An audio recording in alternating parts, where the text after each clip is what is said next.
Hello friends and welcome back to my YouTube channel arts students corner. इस वीडियो में हम लोग करेंगे क्लास 9 ज्योग्राफी एनसीईआरटी का एनसीईआरटी सॉल्यूशंस चैप्टर 4 जिसका कि टाइटल है क्लाइमेट। इसका हम लोग करेंगे एनसीईआरटी सॉल्यूशंस बहुत ही आसान शब्दों में फटाफट से कर लेंगे, थोड़ा सा भी टाइम नहीं लगाएंगे। तो फटाफट शुरू करते हैं। Which one of the following places receives the highest rainfall in the world? Silchar, Cherrapunji, Mawsynram, Guwahati. इसका करेक्ट आंसर है Mawsynram. The wind blowing in the northern plains in summers is known as काल बैसाखी, trade winds, लू, none of the above. So इसका correct answer है लू। Arrives in India approximately in early June. Which one of the following characterizes the cold weather season in India? Warm days and warm nights? No. Warm days and cold nights? No. Cool days and cold nights?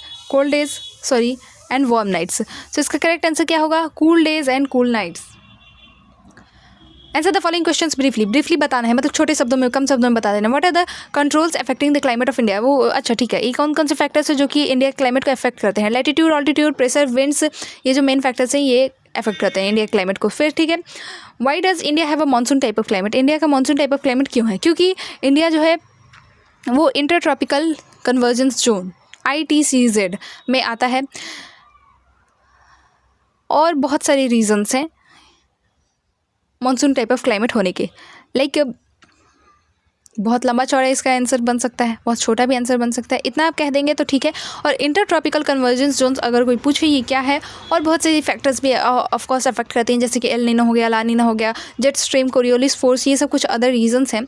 तो आपके book में mainly Coriolis force को ज़्यादा detail में दिया गया है, सो ये आप लिख सकते हैं, ठीक है। और बाकी विंड्स वगैरह के फैक्टर्स बहुत ज़्यादा हैं, सो वो आप लिख सकते हैं। Which part of India does experience the highest diurnal range of temperature and why?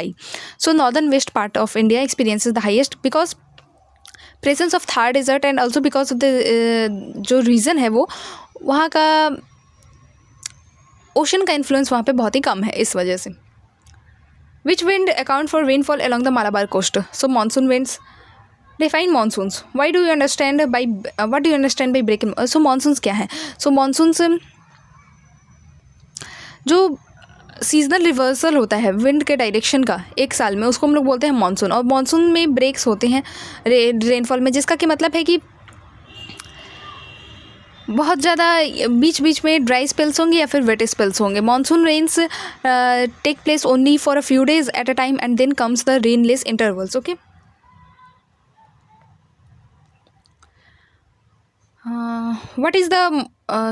Y is the monsoon considered a unifying bond? So इस लास्ट वाला जो इस चैप्टर का मैं लास्ट वाला पैराग्राफ है उसमें सब कुछ दिया हुआ है, ठीक है।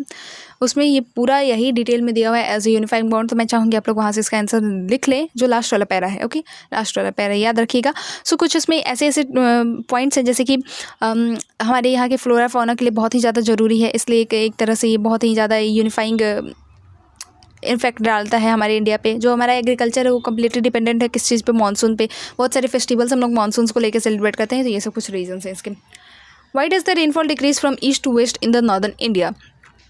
Okay, so Bay of Bengal side जो मानसूनल विंड्स हैं वो नॉर्थ ईस्ट से बहती हुई और वेस्ट वर्ड की तरफ रिटर्न करने लगती हैं, नॉर्दर्न प्लेन्स को कवर करके, ठीक है। नॉर्थ ईस्ट से वो शुरू करती है बहना अंदर जाके, और फिर वो वेस्ट वर्ड कवरिंग करते हुए नॉर्दर्न प्लेन्स को बहने लगती हैं। जब वो वेस्ट की तरफ बहती हैं, जो इनका मॉइस्चर कंटेन होता है वो क्या होता है? कम हो जाता है, क्योंकि वो बीच बीच में बारिश करते हुए आगे की ओर बढ़ी होती है, इसीलिए जो रेनफॉल है वो डिक्रीज होता है east to west. Give reasons as to why seasonal reversal wind direction take place over the Indian subcontinent. Okay, so seasonal reversal of wind direction over the Indian subcontinent takes place due to pressure differential. मैंने आपको chapter पढ़ाते वक्त बताया था, मैं चाहूँगी इसके लिए आपको चैप्टर एक बार पढ़ना पड़ेगा ऑफ कोर्स। सो चैप्टर पढ़ाते वक्त मैंने बताया था कि विंड जो है वो लो प्रेशर से हाई प्रेशर की तरफ हाई प्रेशर से लो प्रेशर की तरफ बढ़ेगी, ठीक है।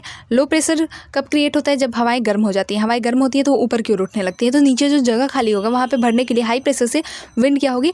लो प्रेशर की तरफ बढ़ने लगेगी। हाई प्रेशर क्या होता है? जब हवाएं बहुत ज़्यादा ठंडी हो जाती है, नीचे की तरफ बैठ जाती हैं। तो एक समझ लीजिए कि नीचे तरफ अगर बैठ गई, वहाँ पर बहुत सारी हवा एक जगह कलेक्ट हो गई, तो वहाँ पर क्या बन जाएगा? High pressure.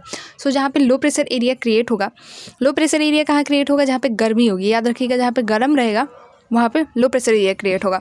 सो हाई प्रेशर एरिया से विंड बहेंगे लो प्रेशर एरिया की तरफ, और यही विंड का ही सब खेला है। इसके लिए आपको पूरा चैप्टर पढ़ना पड़ेगा, यहाँ पे मैं पूरा डिटेल में तो नहीं समझा सकती। The bulk of rainfall in India is concentrated over a few months. So monsoon क्या होता है कि जून के फर्स्ट वीक से शुरू होता है और मतलब कि लाइक मिड जुलाई तक लगभग पूरी कंट्री को मतलब जहाँ तक करना होता है कवर कर लेता है। सो जो मेजर रेनफॉल है वो क्या होता है, कुछ मंथ्स तक ही कंसनट्रेटेड रहता है, जून से लेकर अगस्त तक। The delta region of eastern coast is frequently struck by cyclones. So जो बे ऑफ बंगाल है ना, वो वहाँ पे बहुत सारे प्रेशर चेंजेस आते रहते हैं और इसलिए वहाँ पे हमेशा चांस क्या होता है साइक्लोन के डेवलप होने का। सो वहाँ पे हाई प्रेशर कभी क्रिएट होगा, कभी लो प्रेशर, वहाँ पे प्रेशर चेंजेस बहुत होते हैं। इसी वजह से क्या होता है कि जो डेल्टा रीजन है वहाँ पे बहुत ज़्यादा चांसेस होते हैं कि वहाँ पे साइक्लोन से स्ट्रक कर जाए। Parts of Rajasthan, Gujarat and the leeward side of the Western Ghats are drought prone. ऐसा इसलिए है क्योंकि जो रेन है वो क्या होता है कि अरावलीज के सैडो एरिया में ही बारिश हो जाती है और इसीलिए जो अदर एरियाज हैं वो क्या है, ड्रॉट प्रोन है। Describe the regional variations in the climatic conditions of India with the help of suitable examples.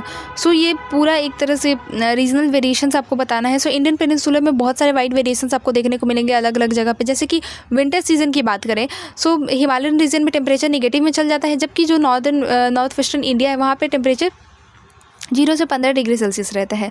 और उसी समय अगर हम लोग चेन्नई की बात करें तो वहाँ पे एक कंफर्टेबल टेम्परेचर रहता है लाइक 25 डिग्री सेल्सियस। और ये समर की बात करें तो आप इसका समर में भी लिख सकते हैं।